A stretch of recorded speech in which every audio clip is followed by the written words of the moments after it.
కాంగ్రెస్ పాలనలో అన్నదాతలు అష్ట కష్టాలు పడుతున్నారు. విత్తనాలు, ఎరువుల కోసం నరక యాతన అనుభవిస్తున్నారు. భద్రాద్రి కొత్తగూడెం జిల్లాలో యూరియా కోసం రైతులు పరోక్ష యుద్ధమే చేస్తున్నారు. గోదాముల దగ్గర రైతుల క్యూ ప్రభుత్వం పనితనానికి నిదర్శనంగా నిలుస్తోంది. వారాల తరబడి అన్నదాతలు ఎరువుల కోసం పడిగాపులు కాస్తున్న తీరు సర్కారు వైఖరికి అద్దం పడుతోంది. గత వారం రోజులుగా గూండాల ఏజెన్సీకి సంబంధించిన రైతులు యూరియా గోదాముల చుట్టూ తిరుగుతున్నా ఏ ఒక్కరూ పట్టించుకోవడం లేదు. ఆడ మగ తేడా లేకుండా అందరూ క్యూ లైన్లో నిల్చొని యూరియా కోసం ఎదురు చూస్తున్నారు.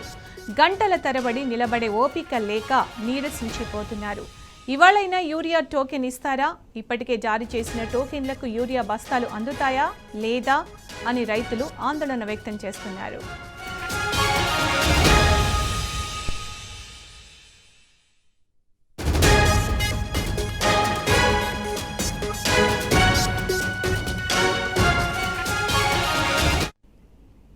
ఇక ఇదే అంశానికి సంబంధించి పూర్తి సమాచారం మా ప్రతినిధి సాంబశివ లైన్లో అందిస్తారు. సాంబా, కాంగ్రెస్ పాలనలో రైతులు ఎన్ని కష్టాలు పడుతున్నారో మనం మొదటి నుంచి చూసుకుంటూనే వస్తున్నాం. ఇప్పుడు ముఖ్యంగా విత్తనాలు, ఎరువుల కోసం వాళ్ళు నరక యాతన అనుభవిస్తున్నారు. క్యూ లైన్లలో ఎక్కడ చూసినా ఇదే పరిస్థితి కనిపిస్తోంది. అప్డేట్స్ ఏంటి దీనికి సంబంధించి?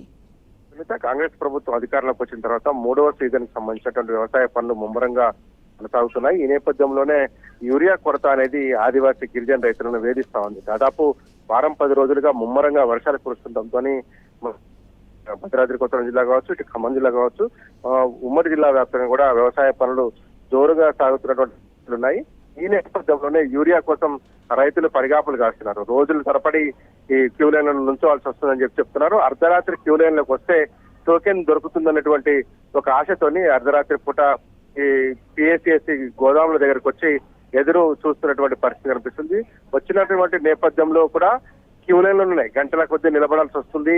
ఎంతసేపు వెయిట్ చేసినప్పటికీ కూడా టోకెన్ జారీ కావటం లేదు. టోకెన్ జారీ అయిన తర్వాత 2 రోజులకు 3 రోజులకు స్టాక్ వచ్చిన తర్వాత యూరియా ఇస్తున్నారని చెప్పి రైతులు బహిరంగంగానే వ్యాఖ్యానిస్తున్నారు. ఇంత దారుణమైన సిచ్యువేషన్స్ ఉంటే అధికారులు మట్టుకు యూరియా కొరత లేదని చెప్తున్నారు. కానీ క్షేత్రస్థాయిలో మాకు యూరియా అందడం లేదు, ఇంత దారుణంగా ఉందంటూ రైతులు వాపోతున్నారు. తక్షణమే ప్రభుత్వం స్పందించాలి.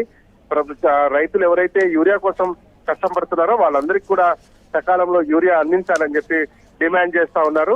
కానీ అధికారులలో మాత్రం చలనం కలుగుతున్నది. ప్రభుత్వం కావచ్చు, అధికారులు కావచ్చు, దీనికి సంబంధించి ఇప్పటి వరకు ఎలాంటి అప్డేట్ చేయట్లేదు.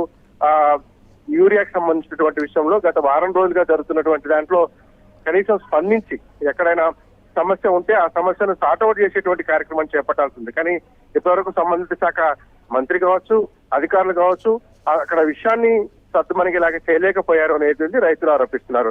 రాత్రిపూట వచ్చి అంటే మగవాళ్లతో పాటు మహిళా రైతుల్ని కూడా మనం భారీ ఎత్తున లైన్లలో చూస్తూ ఉన్నాం కదా సాంబా. అంటే ఒక టోకెన్, ఒకరు క్యూ లైన్ నుంచి ఉంటే ఒక టోకెన్ మాత్రమే ఇస్తున్నారు కాబట్టి భార్యాభర్త ఇద్దరు వచ్చి క్యూ లైన్ నుంచి వచ్చినట్టు పరిస్థితి ఏర్పడిందని చెప్పి రైతులు చెప్తున్నారు. ఇద్దరు వస్తే 2 టోకెన్లు ఇస్తున్నారు. టోకెన్ కి 3 నుంచి 4 కట్టలు ఇస్తున్నారు. 3 కట్టలు ఇస్తే కూడా మేము వ్యవసాయం సాగు చేసేదానికి సరిపోయే పరిస్థితి లేదు అని చెప్పి మహిళా రైతులు ఆవేదన వ్యక్తం చేస్తున్నారు. చంటి పిల్లలను, పాలిచ్చే పిల్లలను తీసుకొచ్చి ఎత్తుకొని గంటల కొద్ది నుంచోవాల్సి వస్తుందని చెప్తున్నారు.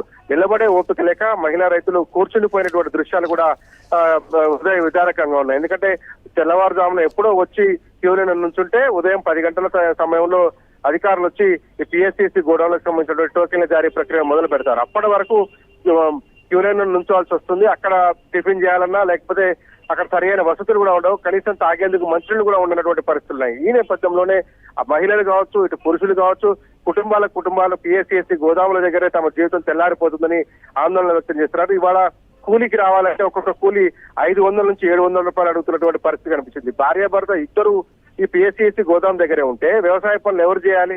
ఇప్పుడు అవసరమైనటువంటి ఇప్పుడే వ్యవసాయ కూలీల సంఖ్య చాలా ఎక్కువ అవసరం అవుతుంది. అంటే దాదాపుగా రోజు ఇద్దరు ఇక్కడే ఉంటే 1000 రూపాయలు అదనంగా ఖర్చు వస్తుందని చెప్పి కూడా రైతులు వాపోతున్నారు. తక్షణమే ప్రభుత్వం స్పందించాలని చెప్తున్నారు. ప్రభుత్వం కూడా ఒకవైపు చెప్తున్నది. మంత్రుల స్టేట్మెంట్స్ రాష్ట్రంలో యూరియా కొరత లేదని చెప్తూనే కేంద్రం నుంచి మళ్ళొక 1.94 లక్షల టన్నుల యూరియా రావాల్సి ఉందని చెప్పి మరొక పక్కన స్టేట్మెంట్ ఇస్తున్నారు. రాష్ట్రానికి కేంద్రం నుంచి రావాల్సినటువంటి యూరియా 1.94 లక్షల క్వింటాల యూరియా రావాల్సి ఉందని చెప్తున్నారు. మొత్తంగా చూస్తే ఇటు కేంద్రం కావచ్చు, అటు రాష్ట్రం కావచ్చు రైతులను ఇబ్బంది పెడుతున్నట్టుగా కనపడుతుంది తప్ప వాళ్ళ యొక్క సమస్యను పరిష్కరించి రైతాంగానికి అవసరమైనటువంటి యూరియా అందించేందుకు ముందుకు వచ్చేటువంటి పరిస్థితి అనేది కనిపించట్లేదు సునీత. Thank you Samba.